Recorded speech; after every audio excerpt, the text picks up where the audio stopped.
Səyyad Aran elə sən idin deyən ki, Azərbaycan xalqı yaxşı yaşayır. İş tapıb işləmək istəmirlər. Bazar iqtisadiyyətidir. Hardadır o iş? Hardadır? Gedək məşğulluq agentliyinə. Gedək istənilən işsizi mən sizinlə bərabər aparım məşğulluq agentliyinə. Məşğulluğa aparım. İş axtaran statusunda qeydiyyata alınsın. Sonra da işsiz kimi qeydiyyata alınsın.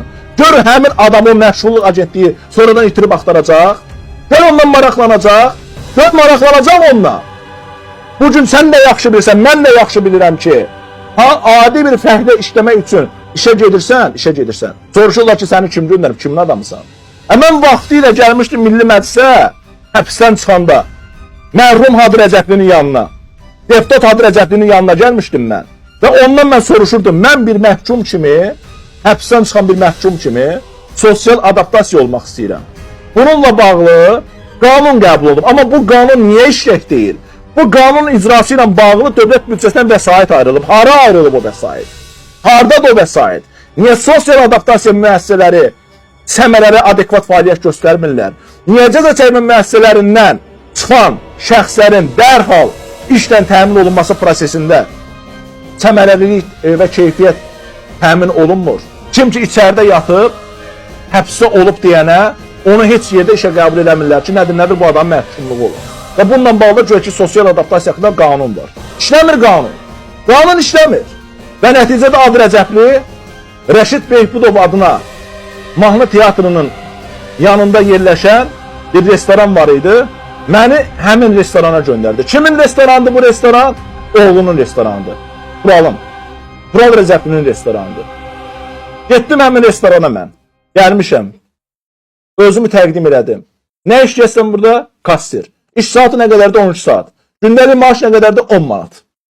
Hadi Rəcəblinin oğlunun restoranında mənə təklif edirən iş buydu. Gündəlik 12 saat işləyəcəksən və 10 manat buradan məvacib alacaqsan. Deputatın özünün oğlunun kafesində. Mən bunları görüb yaşamışam hamısını. Hamısını mən yaxşı bilirəm. Mən dəfələrlə Milli Məclisdə qəbullarda olmuşam, vətəndaş qəbullarında olmuşam. Heç bir deputatın qəbulu səmərəli nəticə verməyib. Bugün də vətəndaş qəbulları var deyək ki. Kimə lazımdır o qəbullar? Nəyə lazımdır o qəbullar? Kimə faydası var o qəbulların? Heç kimə. Sizdən bir müraciət harasa daxil olsun, yenə deyirəm, o müraciətin heç bir faydası yoxdur. Heç bir önəmi yoxdur. Və bu yaxınlarda Ombudsman aparatından Ombudsman Səbinə Əliyeva bu Heydər Əliyev adına beynəlxalq hava limanında yaradılmış o taksilərlə bağlı monopoliyanı tənqid elədi. Və bunun bərabərlik hüququna, eyni zamanda da rəqabət məcəlləsinə zidd olduğunu bildirdi.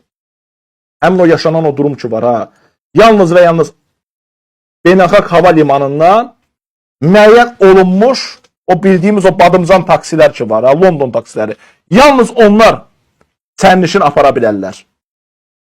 Yalnız onlar sərnişin götürə bilərlər. Yalnız onlar.